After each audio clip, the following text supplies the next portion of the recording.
Bom, no exemplo 14, nós vimos o loop, bloco de loop, while loop no Python. E aí a gente fez um exercício de chute do número, enquanto não acertava o número, não finalizava o programa. Nesse exemplo 15, nós vamos ver o loop for no Python.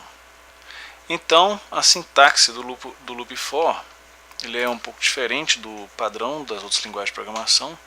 Você tem o seguinte: for uma variável dentro de uma sequência. Então, por exemplo, não existe, como em outras linguagens, for i é igual a zero até i menor do que n, i mais mais, por exemplo.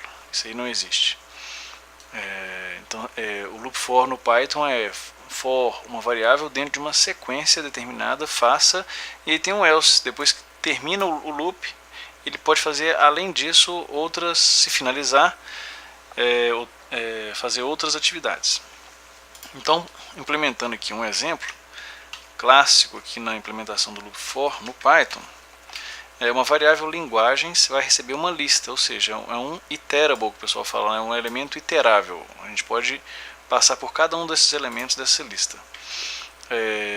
Então a gente vai falar for i em linguagens dentro dessa lista, print i. Então eu vou fazer iterações dentro de cada elemento dessa lista e imprimir os elementos dessa lista, que são C, C++, Java e Python. Ele vai imprimir cada um desses elementos aqui, ó, da lista.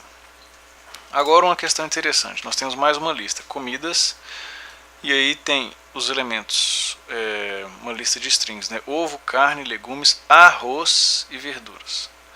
Aí nós vamos fazer uma análise aqui desse loop for, que é o seguinte: for i em comidas, if, aí tem uma condição aqui, se o elemento i é igual a arroz, string arroz, ele entra dentro desse bloco. Sem mais arroz, por favor. E aí nós vamos analisar a diferença do break dentro do loop if e do continue. Ao final ao término do bloco if, a gente tem ótimo, delícia de, aí fala a comida, else ao final do loop for, estou satisfeito, sem arroz. E aí o print fora do bloco de for, também, finalmente acabei o almoço. Então, fazendo essa iteração aqui, nós vamos iterar e vamos pegar i em comidas, i é igual a ovo é igual a arroz? Não. Então ele vai pular esse bloco if e vai continuar ótimo, delícia de ovo. Carne é igual a arroz? Não. Então ele vem pegar ótimo, delícia de carne. Legumes é igual a arroz? Não. Ótimo, delícia de legumes. Arroz é igual a arroz? Aí vai entrar aqui print sem mais arroz, por favor. Ele entrou aqui e vai dar um break. Break, ele vai sair do bloco for, porque o break é um break do bloco, e porque tem um else que ele vai pegar aqui, saindo, na verdade, saindo do bloco for else, ele vai finalmente acabar o almoço. E ele não vai iterar no elemento verduras, por exemplo, né? Vamos ver aqui. A gente vai analisar a mesma condição no continue dentro do bloco for. Então, ó, você tem aqui ótimo, delícia de ovo, ótimo, delícia de carne, ótimo, delícia de legumes, arroz. Ele entra aqui e fala assim, sem mais arroz, por favor. Ele entra aqui, deu um break. E aí, ele não imprime ótimo, delícia de arroz, por exemplo. Ele não entra no bloco else, né? E sai do bloco for completamente. E do else ele vai finalmente acabar o almoço. Agora, se em vez do break a gente usar o continue, ele não sai do bloco for, ele vai, aproveitar e dar um print aqui, para dar um espaçozinho, né? Ele não vai sair do bloco for, e ele vai sair do if, bloco if, e vai continuar e vai iterar até o elemento de verduras. E depois que acabar a iteração, ele vai imprimir estou satisfeito, sem arroz. E também finalmente acabei o almoço. Então, vamos lá.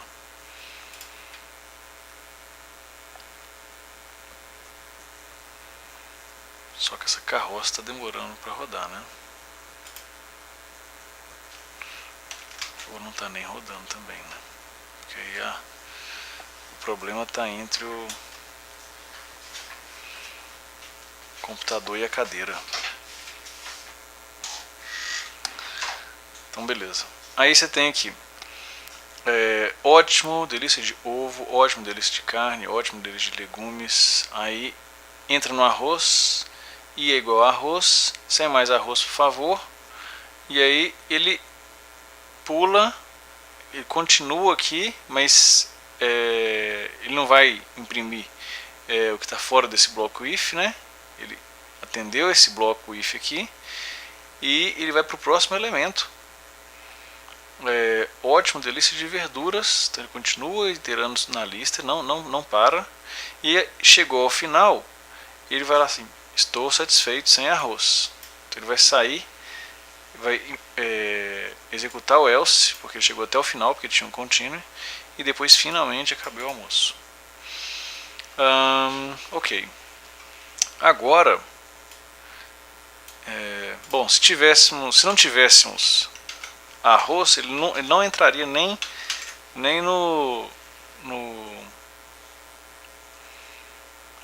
ele não entraria nem no if, porque i igual a comida sem arroz, então ele, ótimo, delícia de ovo, carne, legume, feijão, verduras, estou satisfeito sem arroz, porque ele acabou todos os elementos da lista, ainda executou o else e depois o último finalmente acabei o almoço. Ok, aí o print seria aqui na verdade, não aqui. Agora vamos analisar o range. O que é o range? Aqui nós temos uma lista, né? Uma lista de linguagens. E aqui a gente o for ele pode iterar ao longo da função range também. Então aqui nós vamos fazer o seguinte: range 10 é um for interno, e ele é um elemento iterável, vamos dizer assim, né? Assim como uma lista. Aqui a função range 10, e agora nós vamos imprimir a lista dos elementos do range 5 a 10. Então o range ele vai do 0 a 10, os elementos, né? Agora vamos imprimir uma lista com os elementos 5 a 10. Então nós temos 5 até n-1 no caso, né? O elemento inicial 0, no caso 5, né? 5, 6, 7, 8, 9. E aí nós podemos fazer determinar o passo das iterações do loop. Então aqui você tem o primeiro elemento, o último e o tamanho do passo. Então você põe de 50 a 10 em passos de menos 5. Então, por exemplo, a gente vai de 50 até 10 em passos de menos 5. Então 50, 45, 40, 35, 30, 50, 45, 40, 35, 30 até 10. Só que não chega no último elemento, assim como aqui também não chega no último elemento. Ok. Agora nós podemos fazer também aquela nova... nós já fizemos essa conta aqui uma vez do bloco for, né? Se a gente quiser pegar o último elemento do número, a gente põe n mais 1. Então a gente está querendo sair do 0, soma de 0 até 100. Então eu quero ir de 0, do range do 1 até 100. Contar, né? Então soma recebe o contador 1 e até 1 mais 2, mais 3, mais 4 até 100. Então a soma de 1 até 100 é igual, aí ele imprime aqui o valor. 5050, se eu não me engano. A gente já fez no outro exemplo, né? 5050. Agora nós temos aqui o triângulo de Pitágoras, triângulo retângulo, né? Então imagina que você tem aqui a formação desse lado aqui da hipotenusa C. C ao quadrado é igual a ao quadrado mais B ao quadrado. Então a gente vai ver esse cálculo aqui. Quantos quadrados podem ter um número máximo de de quadrados. Então aqui agora eu vou comentar os códigos acima, porque a gente vai precisar de uma função de input. Aqui a gente vai calcular função quadrado. A gente vai importar do módulo math a função square root, que é quadrado. E aqui, como eu já defini, em vez de colocar o input aqui, eu já defini que o n é igual a 20. Qual é o número máximo de triângulos retângulos que você quer fazer com um tamanho de um lado sendo n? Então a conta é de 1 até 20 para cada elemento do elemento do A até n. Então um loop for aqui, um outro loop for aqui. Explicar o algoritmo não é o momento. Dentro desse loop for, c ao quadrado recebe a ao quadrado mais b ao quadrado. Então c é um valor inteiro da raiz quadrada de c ao quadrado, né? E se c ao quadrado menos c ao quadrado é igual a zero, eu imprimir o triângulo. Então vamos colocar um print aqui. E aí eu defini que o n é igual a 20. Então ele vai determinar quantos quadrados tem, quantos triângulos retângulos tem, até o lado máximo sendo 20. Então você tem aqui o triângulo retângulo 3, 4, 5, ou seja, 5 ao quadrado é igual a 3 ao quadrado mais 4 ao quadrado, 13 ao quadrado é igual a 5 ao quadrado mais 12 ao quadrado, até o lado 20, ou seja, 20 ao quadrado, 400 é igual a 12 ao quadrado, 144 mais 256, sei lá, eu acho. Nós podemos também fazer iterações em uma lista Fibonacci. Então nós temos aqui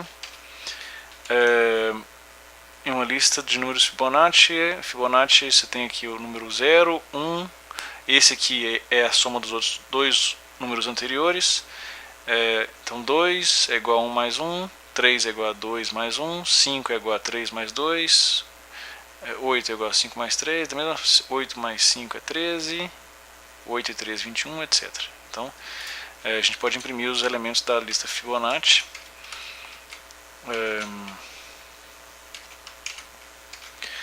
Então Fibonacci é uma lista, e para 1 até o tamanho de elementos da lista Fibonacci, o tamanho completo, né, todos os elementos da lista Fibonacci, imprimir cada elemento da lista Fibonacci. Então, quantos elementos tem na lista Fibonacci? Então, além de imprimir os elementos da lista Fibonacci I, eu estou imprimindo I, que é cada elemento, a contagem dos números da lista Fibonacci. Então você tem a contagem 0, 1, 2, 3, 4, 5, 6, 7, 8 elementos.